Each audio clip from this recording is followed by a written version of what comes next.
contradiction, and they give an absolute geometrical, logical, or metaphysical certainty. On the contrary, truth or fact can only be proved, but not really demonstrated, as their analysis never end and go on ad infinitum. They are contingent, so that they could have been different. Their opposites are possible in themselves. They give only a moral certainty. Their analyses are never finished because to account for the smallest contingent event, it would be necessary to know all its causes, then the whole universe, as all things are linked, and the reasons why God had chosen to create this universe rather than another equally possible. That would imply taking all the possible worlds into consideration and seeing why our world had been regarded as the best. Only God has this a priori knowledge, which is not even for him. Leibniz stresses that a demonstration, even for God. God understands by a unique intuition the entire series of reasons, which is infinite, but does not see its end because that does not exist. So, in the doctrinal wing of the Theodicy, Leibniz does not demonstrate, strictly speaking, that God always chooses the best, or, a fortiori, that our universe is the most perfect possible world. That does not reveal a failure, nor show that the doctrine is insufficient and weak. The demonstration is not only impossible in fact, since our knowledge is limited, but also impossible in theory for God himself, because of the nature of contingent propositions. The world and its creation are contingent. The concept of God implies his absolute perfection, so that we can assert that omniscience and goodness are his necessary attributes, as they belong to his definition. However, the association of the two attributes does not result in a necessary act. The way Leibniz described this association in this section 8 is very significant, section 8 of Theodicy. He uses a sort of double negative. He said, now the supreme wisdom, united to a goodness that is not less infinite, cannot but have chosen the best. The phrase, he cannot but, means he was sure to, but does not mean he was necessitated to choose the best, or he had no alternative but to choose the best. The necessity of choosing the best is only moral, but not absolute. It does not imply that all other choices were impossible. The world is not a necessary emanation of the divinity. God could have decided not to create, or to create a different world. We would be able to demonstrate a priori that God created the best of possible worlds only if his choice were absolutely necessitated. That is to say, were not free. Leibniz had already emphasized this in a previous text. I quote, "The first principle of existences is the following proposition. God wants to choose the most perfect. This proposition cannot be demonstrated. It is the first of all propositions of fact, that is to say, the origin of every contingent existent.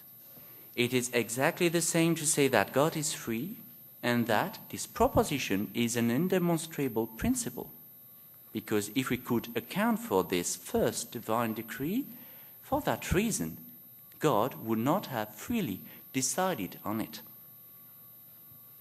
The impossibility of a perfect demonstration is the consequence of a theology according to which God's will is only inclined, but not necessitated by his understanding that represents the best possible world. Only what is necessary is demonstrable. Therefore, asserting God's freedom and the contingency of the world amounts to giving up having a demonstration of the existence of the best possible world. Does that mean the doctrine does not contain any valid proofs? Are we just confined to a belief on that point? Of course not. Of course not. The thesis according to which God has created the best possible world is a contingent truth that cannot, because of its nature, be demonstrated, but it can be proved, as there are valid a priori arguments in its favor. The argument developed in the doctrinal part of the Theodicy does not achieve a demonstration. It is not absolutely conclusive, but it is nevertheless sufficient. So how can we define the type of arguments that are used in the doctrine? They are not just presumptions, conjectures, but they are not demonstration in the strict sense of the term. They have an intermediate and original status, I think. To understand that, I think we have to go back over the Leibnizian conception of demonstration. As you know, Leibniz distinguishes two sorts of demonstration.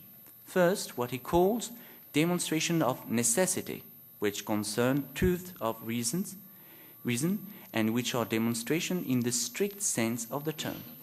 Second, what may be called demonstration of probability or moral demonstration, whose aim is to evaluate, in matters where we cannot get any absolute certainty, the degree of plausibility and credibility of a proposition. This evaluation consists in weighing the reasons that are in favor of the proposition and against it.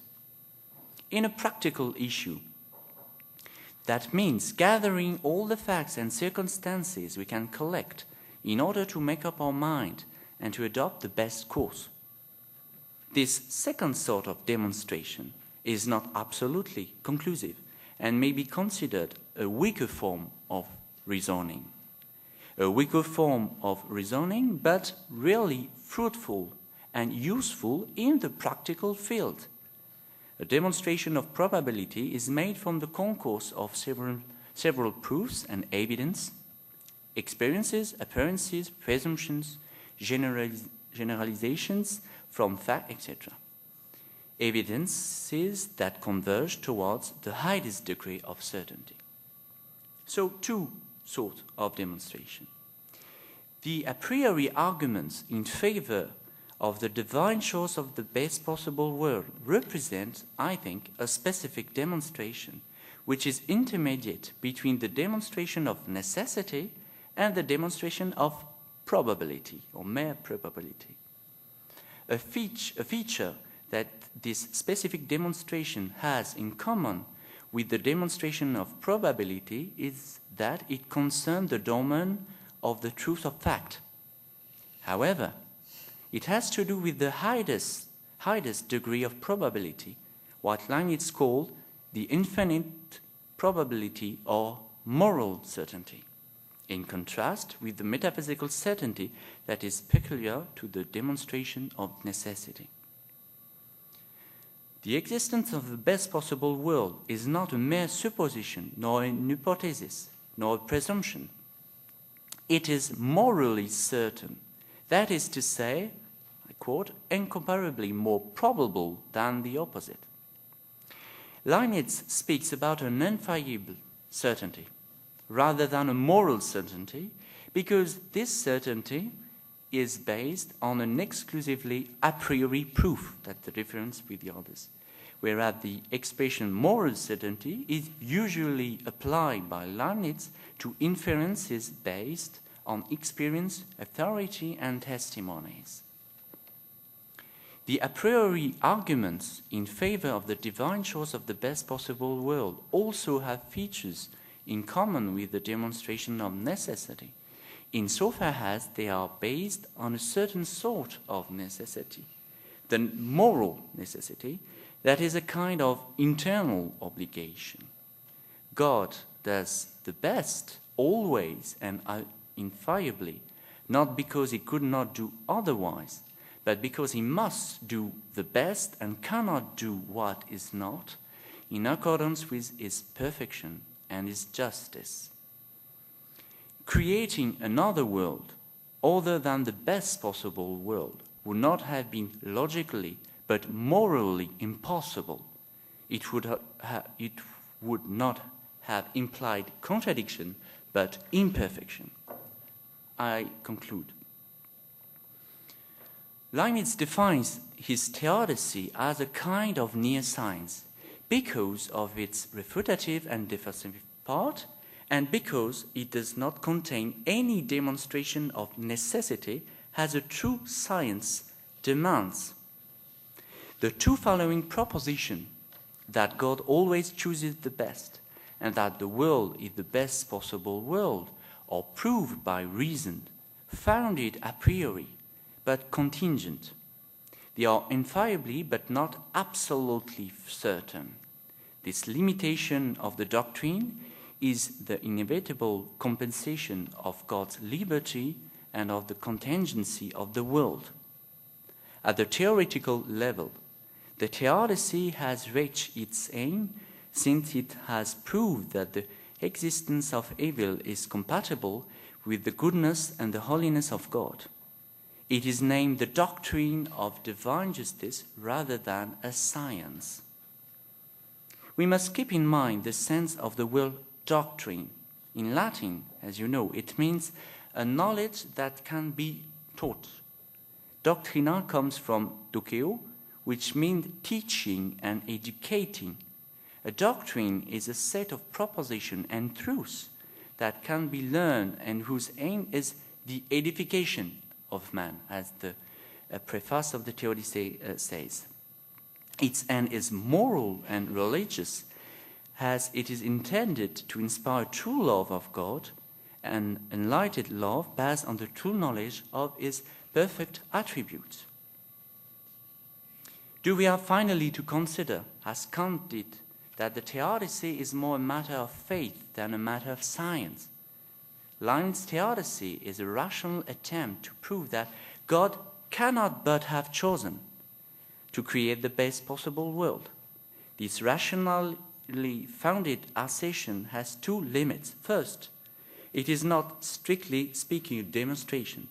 Second, it has a general significance and does not mean we can always account for the particular evils we can see in the world.